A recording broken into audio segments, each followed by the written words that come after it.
আসসালামু আলাইকুম। আমার খুবই পছন্দের একটা ডিশ চিংড়ির মালাইকারি, সেটাই তৈরি করে দেখাবো। এর জন্য চুলোয় একটা কড়াই বসিয়ে দিয়েছি আর কিছু তেল দিয়ে দিয়েছি, হলুদ দিয়ে দিয়েছি, শুকনো মরিচের গুঁড়া দিয়ে দিয়েছি আর চিংড়িগুলোকে আগে থেকে পরিষ্কার করে রেখেছিলাম। চিংড়িগুলোকে আমি দুটো স্টেপে এভাবে ভেজে নিব, ফ্রাই করে নিব।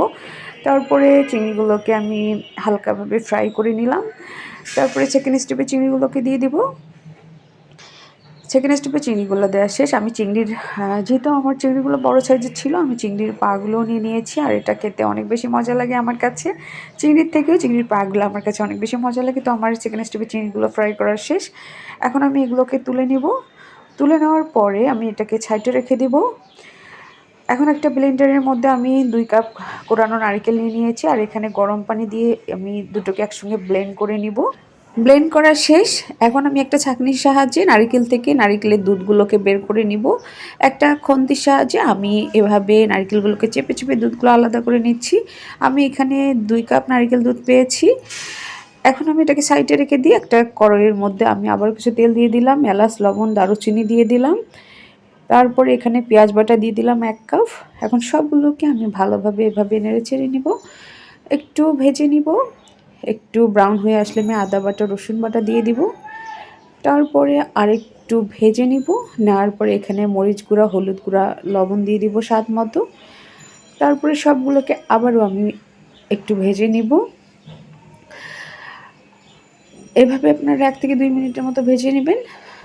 আমি অতিরিক্ত আর কোনো তেল অ্যাপ্লাই করছি না। এখন আমি এখানে কিছু টমেটো সস দিয়ে দিব আর কাঠবাদাম বাটা দিয়ে দিব।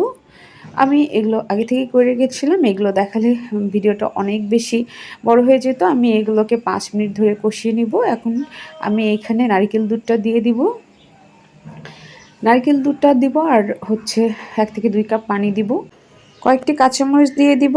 তারপর হালকা বয়েল চলে আসলে আমি এখানে ভেজে রাখা চিংড়িগুলোকে দিয়ে দিব। তারপরে এটাকে 1 থেকে 2 মিনিট নেড়েচেড়ে দিব। নেড়েচেড়ে দেওয়ার পরে এটাকে আমি হালকা সেদ্ধ হওয়ার জন্য ঢেকে দিব।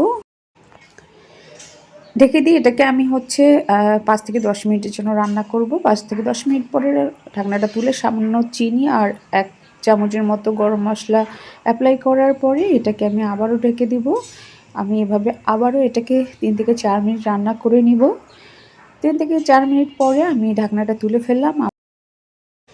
আমার চিংড়ির ঝোলটা কমে এসেছে। এই অবস্থায় আমি এখানে হালকা নেড়েচেড়ে আমি এখানে 1 টেবিল চামচের মতো ঘি অ্যাপ্লাই করব। তারপরে নেড়েচেড়ে দিব। নেড়েচেড়ে দেওয়ার পরে যখন গায়ে মাখা ঝোল হয়ে আসবে তখন আমি চুলাটা বন্ধ করে দিব। তো আজকে আমার চিংড়ির মালাইকারি রেসিপিটা কেমন লাগলো অবশ্যই আপনারা বাসায় ট্রাই করবেন। আর ভালো লাগলে আমাকে অবশ্যই কমেন্ট বক্সে জানাতে ভুলবেন না। ভালো থাকবেন। আজকের মতো অন্য কোনো রেসিপি নিয়ে অন্যদিন হাজির হবো। আল্লাহ হাফেজ।